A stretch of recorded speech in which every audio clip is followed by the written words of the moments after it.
Bien, les decía entonces que en tercer lugar, entonces, tendríamos el mundo o espacio. Vamos a poner espacio para no... Espacio.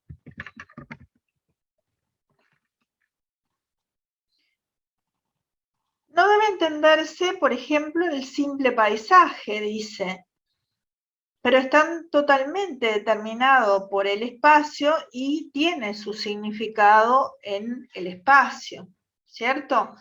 Entonces, ese espacio hay que verlo como esa serie de descripciones. Cuando él habla dentro del mundo épico, en ese personaje, ese acontecimiento y ese espacio, él dice que son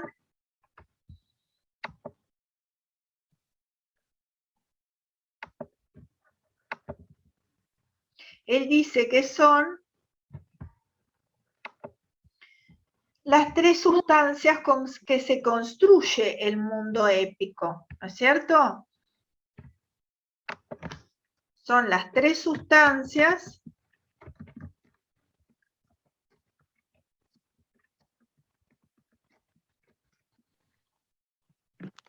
con que se construye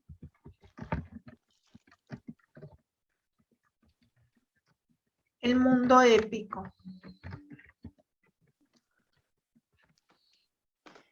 Él considera, por ejemplo, la obra La Ilíada y dice: vamos a considerar brevemente la obra en que el mundo ha sido estructurado de una manera más total, la obra que, tanto para la historia de la poesía como para la teoría, ha demostrado ser el gran modelo, la Ilíada. La investigación moderna nos ha enseñado nuevamente a ver la unidad y la totalidad de esta obra, después de haber estado turbada largo tiempo la mirada por una teoría inadecuada sobre su origen. Se ha demostrado que la dirección estructural corresponde a un acontecimiento plasmado en determinado sentido. El acontecimiento que rige la estructura es la cólera de Aquiles, desde su causa hasta el restablecimiento de la honra del héroe y la venganza de la muerte de Patroclo, víctima involuntaria de aquella cólera. Este acontecimiento permite que cobren vida los personajes y, con la ayuda de motivos que desvían y retardan la acción, hace también posible que se abra un vasto mundo como conviene a una obra épica. A través del acontecimiento, la obra adquiere un principio, un medio y un fin, totalidad y redondeamiento. ¿Tá? Así que vamos a poner este ejemplo, ¿tá?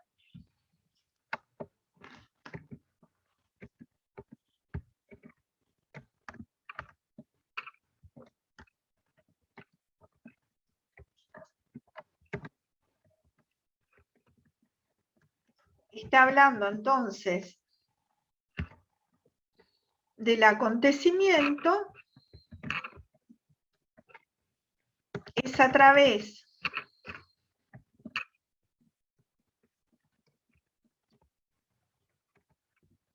del acontecimiento que la obra adquiere principio, medio y fin, totalidad y redondeamiento. La Ilíada representa un género, su esencia consiste en que se da estructura a un mundo total y en que se hace posible esta estructuración a partir de un acontecimiento conformado como estrato portador de sustancia. No nos atrevemos a darle de un modo absoluto el nombre de epopeya, dice, porque entonces sería necesario buscar nuevos nombres para las narraciones del mundo total que son posibles a partir del personaje o del espacio conformados como estratos portadores de sustancias. Según el uso corriente, el término epopeya parece aplicarse en general a las narraciones del mundo total. incluyendo a este concepto el tono elevado y la forma externa del verso. Hay efectivamente al lado de la epopeya de acontecimientos, es decir, el género representado por la Ilíada, una epopeya de personajes. Junto a la Ilíada tenemos la Odisea. Así que él llama a esta, entonces, epopeya de acontecimiento.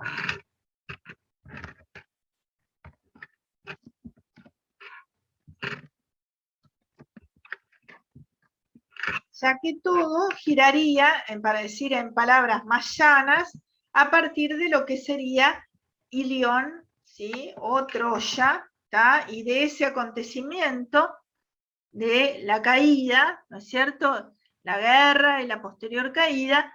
Entonces, ese acontecimiento es lo que adquiere, como dice acá, el principio, el medio y el fin, todo girando en torno a eso, ¿tá? Luego tenemos la Odisea, ¿tá?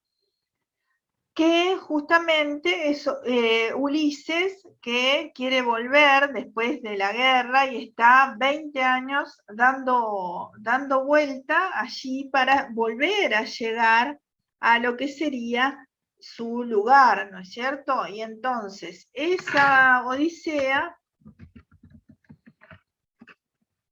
es epopeya de personaje.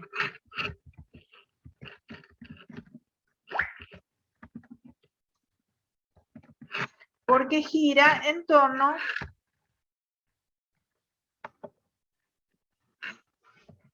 a un personaje que es Ulises.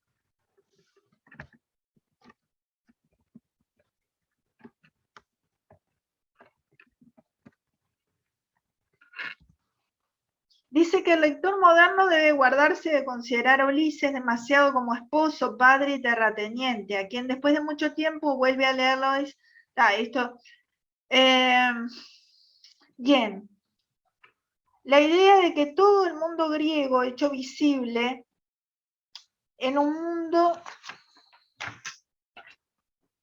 de hombres que regresan a sus lares, y Ulises es entre ellos el más grande, el que más intensamente regresa. Ulises no es un padre, un esposo o un individuo cualquiera, es un caudillo perseguido por Neptuno y protegido por Atenea. Es un personaje portador del mundo en proporciones máximas. ¿Tá? Así que entonces el héroe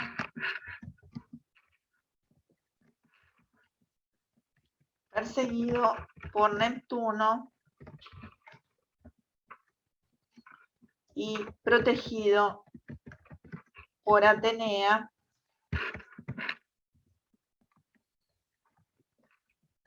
es un personaje portador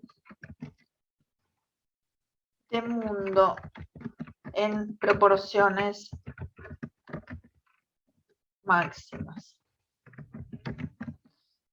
Dice, ¿es finalmente el griego que partió hacia la empresa guerrera o hacia una empresa comercial o de colonización y ha tenido que confiarse al mar horrendo? Ítaca es la patria despoblada de hombres a la que regresa Ulises y en la que se ha instalado cómodamente los que se habían quedado. Bajo este aspecto está estructurado el mundo también en las narraciones de Néstor y Menelao. Así este personaje abre de nuevo el mundo total. Todos los acontecimientos, o casi todos, les están subordinados. Mientras que en la Ilíada, por el contrario, los personajes se subordinaban en primer lugar al acontecimiento. ¿Tá? El tercer género de epopeya que él considera es la Divina Comedia de Dante.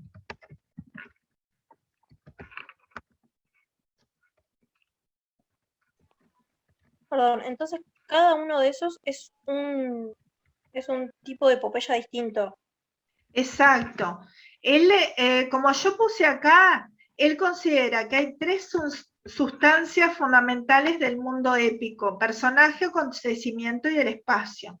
Y entonces lo que después hace es explicar por qué, yo se los resumí, pero digo, lo van a tener para leer allí, por qué la Ilíada es una epopeya de acontecimiento, la Odisea de personaje, ¿tá? Y la Divina Comedia es justamente lo que va a predominar es la sustancia espacial, ¿tá? Entonces dice, la estructura.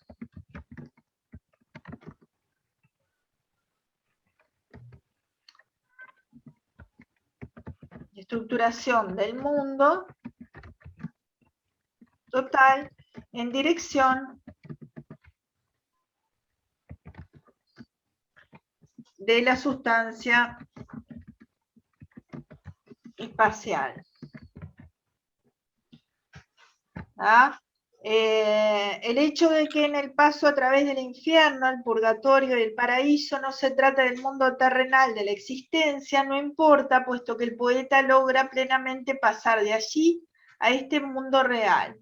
Donde mejor lo consigue es en la primera parte del infierno, que se conserva a los personajes su forma de vida terrena, y que sin duda, con su plenitud de mundo, la verdadera parte épica. Bien, después habla de otras. Bien, así que esta sería entonces epopeya de espacio.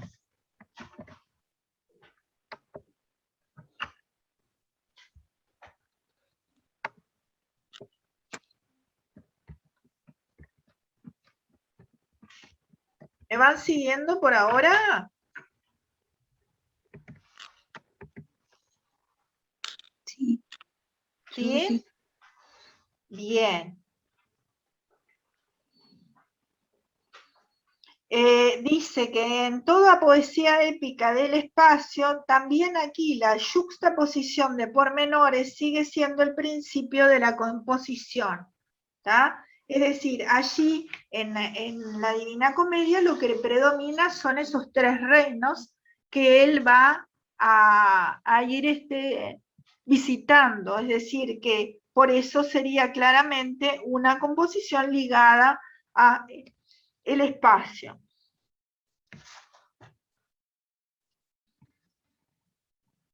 Luego vamos entonces al segundo género del cual habla él, que es la novela, es decir, el género narrativo.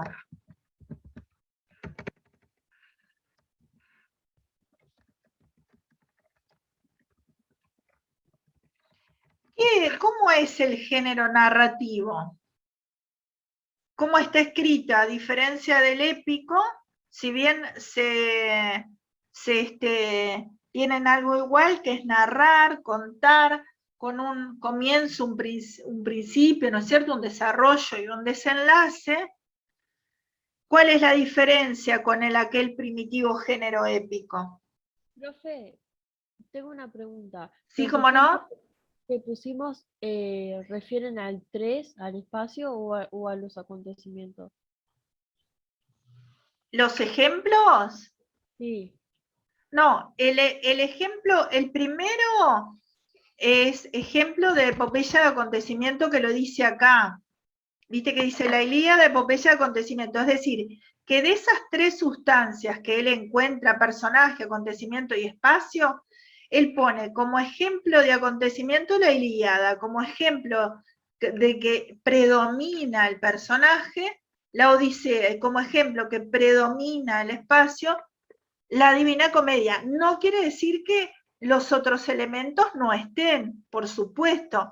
Él dice que en los tres, las tres sustancias hacen la constitución del mundo épico y predomina una, ¿tá? Y explica por qué en la Ilíada sería el acontecimiento, en la Odisea Ulises, el personaje, y en la Divina Comedia el espacio donde es el pasaje por los tres reinos. ¿Queda? Sí, ahora sí, ahora sí. Ahí está. Gracias. Más allá de eso nos brinda una forma de analizar los textos, ¿no es cierto? Por el personaje, por el acontecimiento y por el espacio. que son elementos que a nivel de cualquier texto siempre vamos a tener que estar analizando, ¿tá? Es decir, es una forma de comenzar a analizar el tener en cuenta esos tres elementos, ¿no es cierto? ¿Qué pasa? ¿Tá? ¿Quién lleva a cabo las acciones? ¿Tá? ¿Y dónde pasa? Son elementos, tres elementos que hacen esas tres sustancias como fundamentales: personaje, acontecimiento y espacio. ¿Tá? ¿Quedó? Sí, profe, gracias. Perfecto. Les decía entonces que el género narrativo se asimila entonces al épico en ese sentido de la narración de una historia, pero ¿en qué difiere? La estructura Ahí externa. está, en la estructura externa o forma, porque desde el punto de vista de la forma está escrita en, en prosa, es decir, de margen a margen, respetando la estructura de los enunciados que se agrupan en párrafos, ¿no?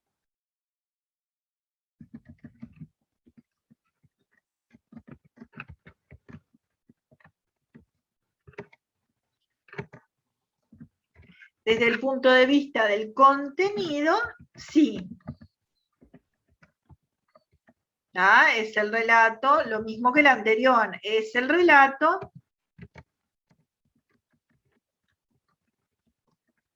de una historia con un comienzo, un desarrollo y un desenlace.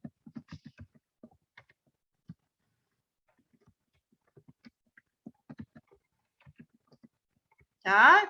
Con las acciones realizadas por los personajes, ¿sí? ¿Qué nos dice entonces este autor sobre la novela? ¿Tá? Nos dice lo siguiente, nos dice que ya Hegel y Bicher expusieron la difícil situación en que se encuentra el poeta épico en los tiempos modernos. Dice, no puede apoyarse ya en leyendas o en mitos creídos. Su mundo está organizado prosaicamente, ha quedado sin mitos y sin milagros, y se ha convertido en una realidad conocida experimentalmente. ¿Tá? El poeta además ya no encuentra auditorios reunidos. Recuerdan que había empezado hoy a decir que justamente en aquella oralidad del mundo épico ya la gente estaba predispuesta a escuchar. No sucede lo mismo con la novela posterior, ¿no es cierto? El poeta no encuentra ya auditorios reunidos, sino que tiene que escribir para lectores. Esto mismo modifica ya toda la actitud narrativa, pero la transformación del mundo circundante sobre el cual versa la narración es aún más profunda, así como el narrador ya no está ahora en el sitio elevado del rapsoda, sino que habla como un narrador personal. ¿tá? Así como el auditorio se ha disuelto en lectores personales, así también se ha particularizado más todo el mundo de la narración. El lector atiende como persona particular y en consecuencia se le cuentan vivencias personales. ¿tá? Entonces, eso es importante remarcarlo, ¿no? Ya no están como en la épica, los auditorios reunidos,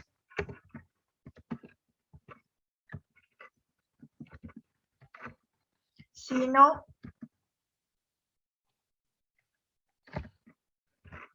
que habla como narrador personal, así como el auditorio. Esto lo estoy, esto es entrecomillado, ¿no? Es decir, lo estoy sacando mismo del texto. Y lo mismo dice que esto modifica la actitud narrativa. ¿Ah? Entonces, así como el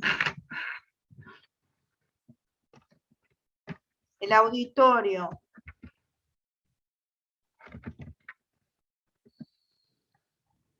sea disuelto en lectores personales, así también sea particularizado más todo el mundo de la narración.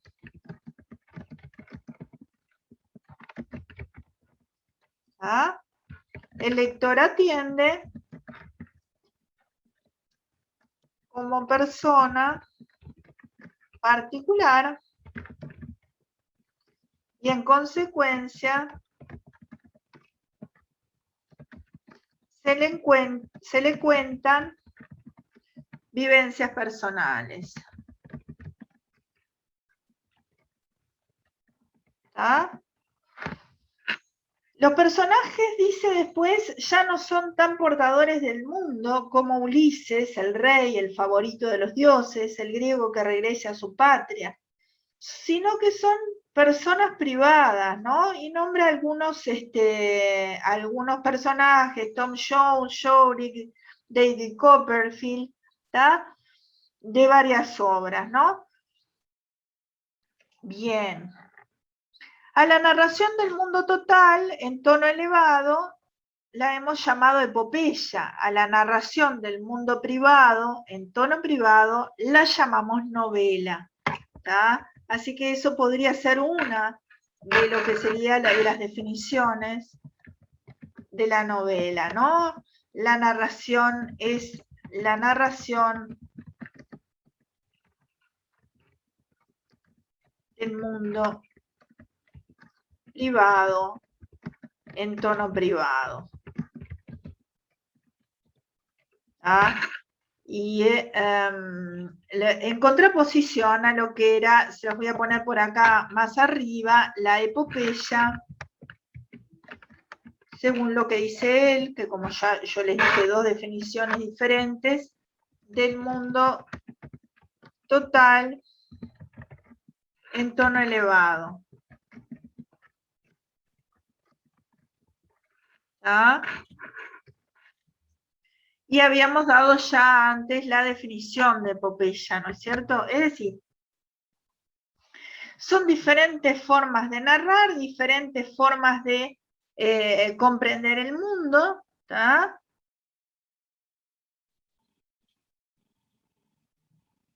Y dice más adelante,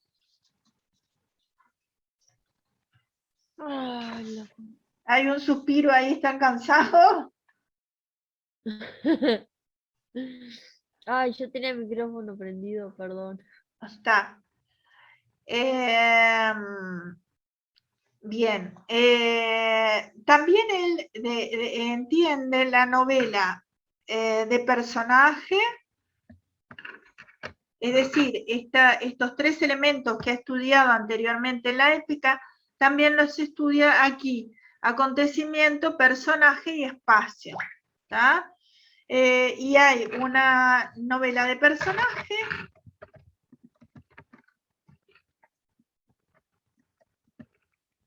dice que se diferencia estructuralmente de la novela de acontecimiento, en primer lugar porque el protagonista único, mientras en la otra suele haber dos o más, ya se ha indicado un camino que lleva a... bien. Habla un poquito de la novela moderna que comenzó Cervantes.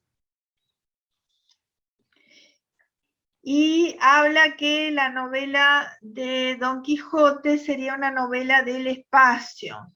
¿Tá?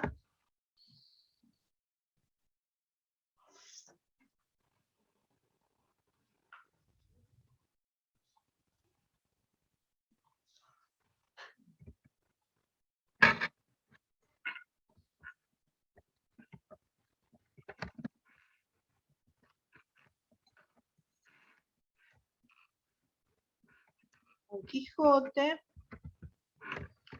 Bueno, el ingenioso hidalgo Don Quijote de la Mancha, ¿no? Pero bueno, se los hago acá tipo esquema como si fuera un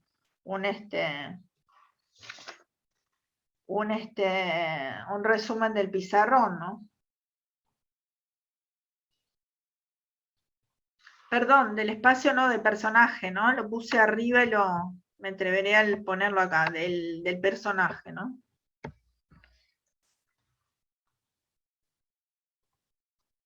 Bien.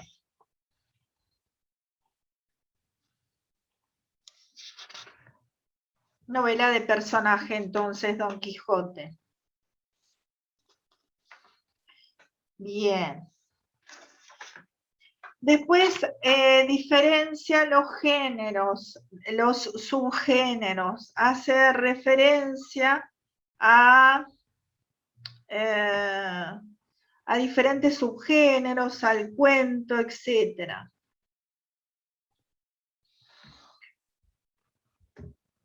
De novela del espacio lo que dice acá es, por ejemplo, Guerra y Paz de Tolstoy.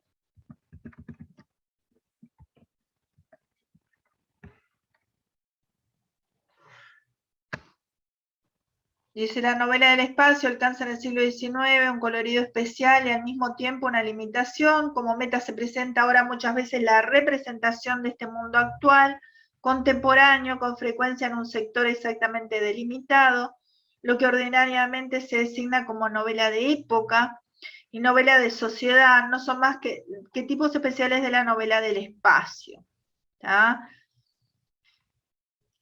Al lado del medio auxiliar del personaje único, del aventurero, que también aquí es inmortal, surgen otras técnicas. Por ejemplo, Tolstoy en Guerra y Paz se sirvió de auténticas evoluciones, etc.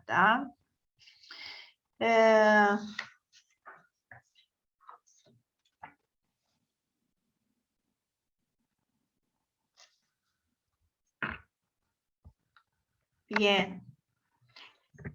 ¿Qué difiere o qué diferencias habría para ustedes entre el cuento y la novela?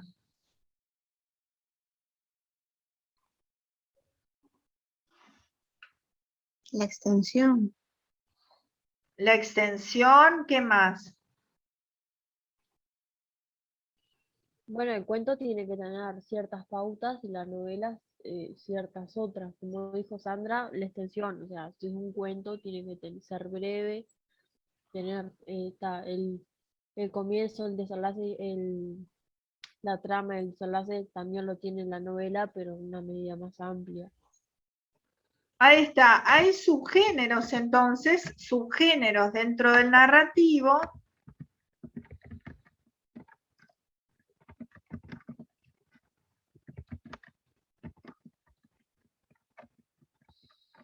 Y serían justamente que difieren por su extensión y otros elementos, pero el primer elemento sería la extensión, cuento, novela, que sería la novela corta,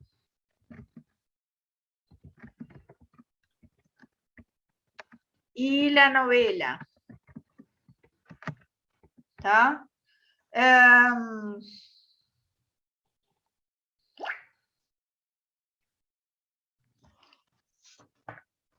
¿Qué dice de lo que respecta a los cuentos? ¿Está? Lo que dice los cuentos, dice Nos falta para terminar decir unas palabras sobre el cuento. Dista tanto de constituir un género en sí como la novela. Lo que la unidad es, en primer lugar, como indica su nombre, el carácter de ser contado o de poder ser contado. La costumbre de intercalar un cuento en otra narración indica que puede ser leído o escuchado en una sesión. Y esto se vislumbra más o menos a través de todos los cuentos. De aquí se deriva necesariamente su brevedad y su limitación comparado con la amplitud de una novela. De esta ha dicho uno de sus mejores teóricos, como es Foster, que no puede ser más extensa que 50.000 palabras. Perdón, no puede ser menos extensa que la de 50.000 palabras. Dice, the extent should not be less than... entonces, no puede ser menos que 50.000 palabras, ¿está? En la designación de cuentos puede incluirse precisamente lo que es más corto, pero aunque ciertamente hay en la brevedad y en la limitación ligeras tendencias de configuración, dichas características no constituyen todavía el cuento como género. Al contrario, ya hemos visto su variedad de contenido, hemos hablado de novelas cortas, cuentos de hadas, idilios, ¿tá? Eso se ha referido anteriormente a otros elementos, ¿no es cierto? Bien. Difieren también entonces de lo que es la trama, ¿no? Es decir, la trama es mucho más compleja en lo que es las novelas a lo que es en la novela corta o el cuento, por lo general, ¿no? En general, el cuento suele tener menos personajes, ¿no? Pero claro, todo depende, ¿no? Porque hoy en día se pueden encontrar novelas de todo tipo. A veces cuando se busca pormenorizar, se tienen algunas generalizaciones. Bien, les decía...